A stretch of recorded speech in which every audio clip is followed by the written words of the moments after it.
My loving husband was diagnosed with terminal cancer. To cope with the sorrow, I threw myself into my work. One day, a man claiming to be a lawyer approached me.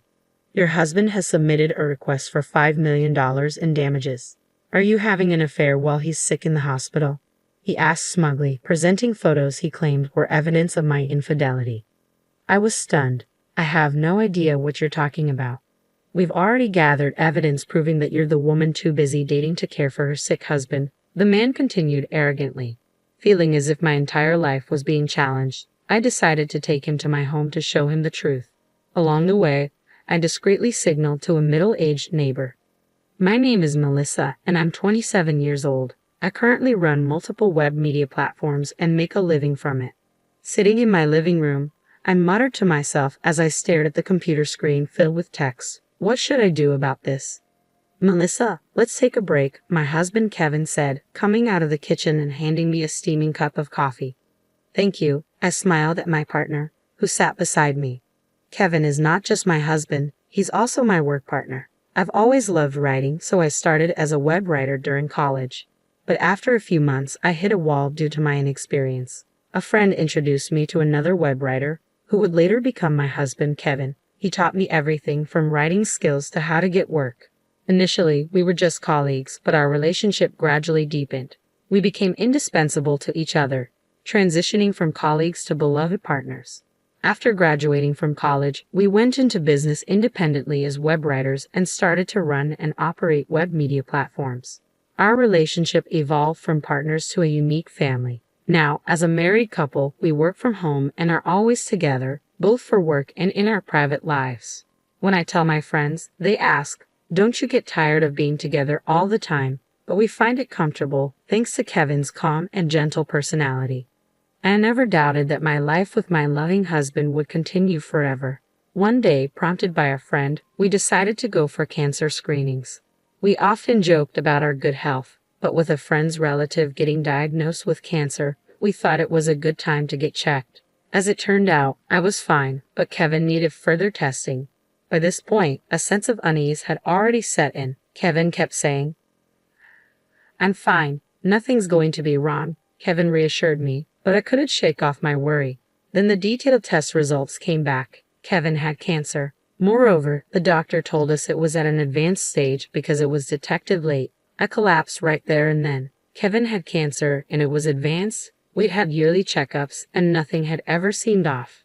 Sure, he had some cold-like symptoms once in a while, but Kevin always said, "I can work from home," and never really went to the doctor. If only I had noticed something back then. If only I had forced him to go to the doctor. Regrets kept flooding my mind, but then the overwhelming fear that he was going to be gone hit me, and I couldn't think of anything else. Kevin was admitted to the hospital immediately, and I visited him every day during my work breaks. When I came to see him, Kevin always greeted me with his calm smile. He would even happily ask about the progress of our work that we both put so much effort into. Seeing his face made me think, I have to protect this job no matter what. And even as I wiped away tears, I kept working. But every time I let my guard down, the fear that Kevin might be gone consumed me. To distract myself from the sorrow, I took on a part-time job at a nearby supermarket in addition to our web media work. Days went by like this, and a little time passed. As usual, I visited Kevin in the hospital, finished my shift at the supermarket, and was on my way home. When I get home, I need to do the web work and also clean the house, I thought, planning out my next tasks.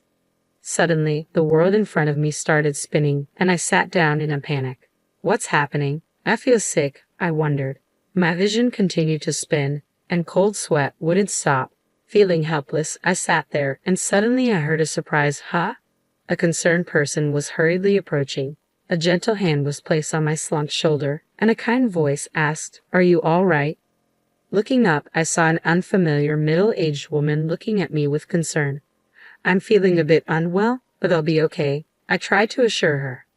I mumbled, trying to stand up despite my spinning vision, but the woman who caught me said, "Come this way." She almost dragged me along to some place. We arrived at a familiar suburban house. "Where is this?" I asked, gazing vaguely at the house. "This is my home. Rest here for a while," she said, taking my hand and leading me inside. Despite it being our first meeting, her warm hand oddly comforted me, and I followed her in. We sat in the living room sipping water, and then she encouraged me to lie down on the sofa. Even as I closed my eyes and took a deep breath, she wet a towel in cold water, wrung it out, and placed it on my forehead. She also covered me with a blanket. A little while later, my vision stabilized and my sweating stopped. Slowly sitting up from the sofa, I faced the concerned woman and asked, "Can I move now?" I thanked her and added, "By the way, I realized I never introduced myself. Sorry about that." Upon hearing this, the woman smiled with relief and introduced herself as well. Her name was Laura, and she lived here with her husband. I began to say, "I also have a husband," but an image of Kevin lying in bed interrupted me.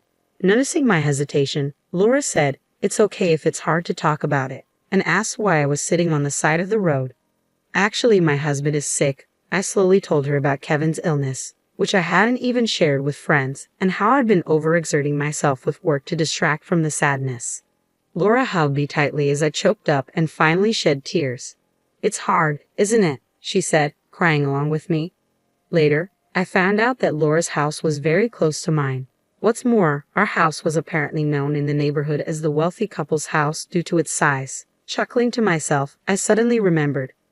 When I used to walk around the neighborhood with Kevin, people would often strike up friendly conversations with us. It feels like things have become distant since Kevin got hospitalized. Laura told me, people thought you two had separated and didn't know how to approach you. Through meeting Laura, my days slowly started to change. I got to know the neighbors I'd previously avoided, and we started gathering at our houses for tea. Every time I struggled to watch Kevin's health deteriorate, Laura was always there to touch my hand and encourage me with her warm touch.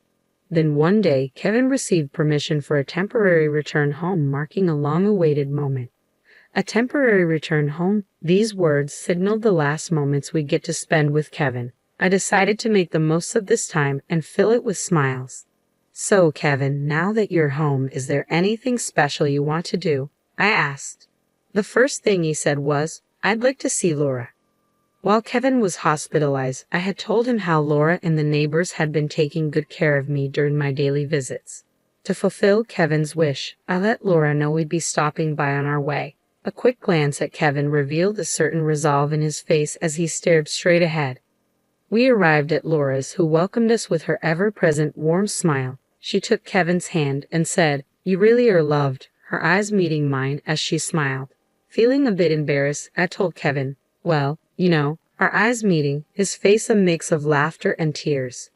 During a break in the conversation, as I was about to head back to the living room from the restroom, I overheard Kevin's earnest voice from the other side of the door.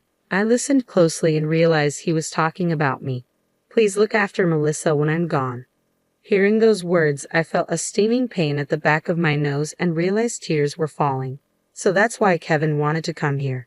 Hearing Laura's gentle, "Of course," I couldn't stop my tears. Not much later, my husband Kevin drew his last breath. While I was prepared for it, the sense of loss hit me harder than I had imagined. Laura and our neighbors kept encouraging me during my grief. After some time had passed, a renewed sense of purpose pushed me to resume my career. I even continued my part-time job at the supermarket, thinking I needed to keep moving forward. Life went on just like that for about 2 years. One day, as I finished my shift at the supermarket and stretched my tired body, a voice came from behind. "Excuse me," startled, I turned around to see a serious-looking man wearing glasses. Did he lose his way? Without much thought, I asked, "Can I help you?" Clearing his throat, the man smiled softly and spoke, "I apologize for the sudden intrusion. I'm a lawyer. You're Melissa, correct? May I speak with you?"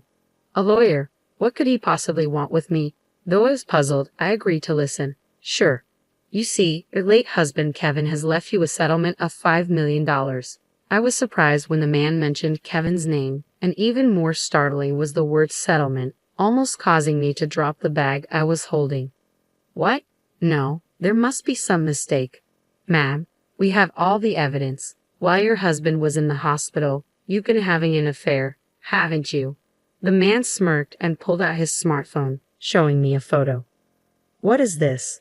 The photo showed a man and a woman, arms linked, walking away from the camera. I had to admit, the woman in the photo bore a slight resemblance to me. but it was definitely a case of mistaken identity. That's not me, and I don't know that man.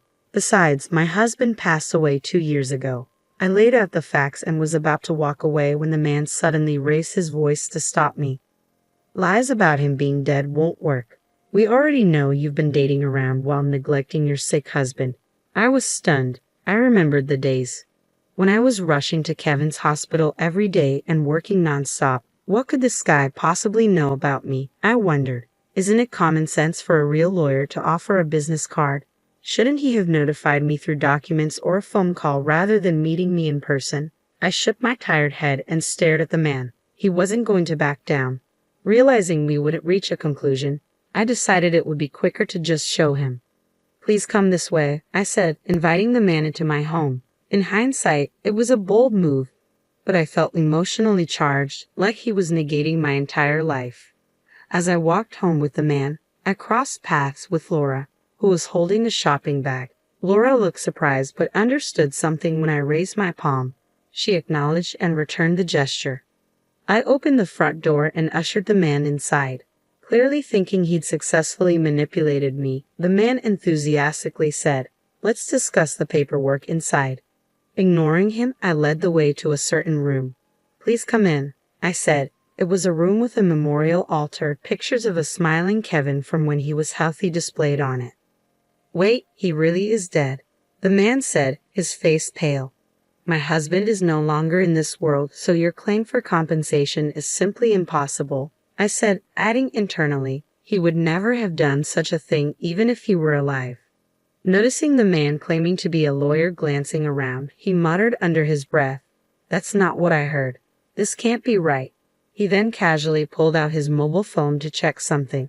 I subtly peeked at the screen from behind and saw a photo of a vibrant Kevin taken before his battle with illness. "What? What's the meaning of this?" I demanded, unnerved that this man had a photo of my loved one. The man started talking hastily, as if making an excuse. According to him, he had purchased information about me and Kevin, who were known as a wealthy couple in the neighborhood, from a man claiming to be an informant. His intention was to scam us. The information said the husband of the wealthy couple was in the hospital, and the wife was emotionally vulnerable. Moreover, the informant had tried to squeeze more money out of the man by feeding him a lie that your wife is cheating on you, even providing fake evidence photos to back up the claim. I had no idea he was dead. That guy tricked me. The irony of the scammer himself being scammed left me sighing in disbelief. Then the man, who had been mumbling to himself, stood up straight and looked at me with a creepy smile, saying, "Well, if I'm caught, I'm caught." A shiver ran down my spine, and I broke into a cold sweat. Just as the man took a step toward me, the sound of hurried footsteps came from the entrance, and a moment later, several officers burst in, shouting, "Police!" The tension I'd been unconsciously holding released, and I collapsed on the spot. Thank God they made it in time, I thought, recalling the moment when I crossed paths with Laura on the street a few minutes earlier. In reality, the hand I'd raised to Laura wasn't just a simple greeting. After Kevin's death, Laura had taught me the SOS hand signal, a raised palm with a clenched thumb, saying, even without words, you can say, "Help me." Betting that the signal would get through, I used it. Probably understating my SOS, Laura must have called the police. Staring at Kevin's photo on the altar, I silently apologized in my heart. "I'm sorry for putting you in harm's way." In the photo, Kevin seemed to be smiling as if to say, "It can't be helped." The arrested man, upon questioning, turned out to have committed multiple frauds before and would likely serve a fairly long prison sentence. I also heard that the notorious informant had been caught. A few days later, when I visited Laura's place with a thank you gift, she scolded me, "You shouldn't let a suspicious man into your house." Laura had noticed my SOS and was going to intervene, but decided it was better to let the police handle it. Then she gently tapped me on the head as if to imprint her words. "Kevin asked me to look out for you, so please don't do anything dangerous from now on." At those words, tears welled up in my eyes. Ever since then, I've been living happy days, helped by Laura and the folks in the neighborhood. Today, I put my hands together in front of the photo of Kevin on the altar. "Even in a world without you, there are plenty of people who help me. You can rest easy," I whispered to myself. When I gently opened my eyes, there was a comforting smile in Kevin's photo that seemed to watch over me. Smiling back, I said, All right, let's get to work today, and stood up with enthusiasm.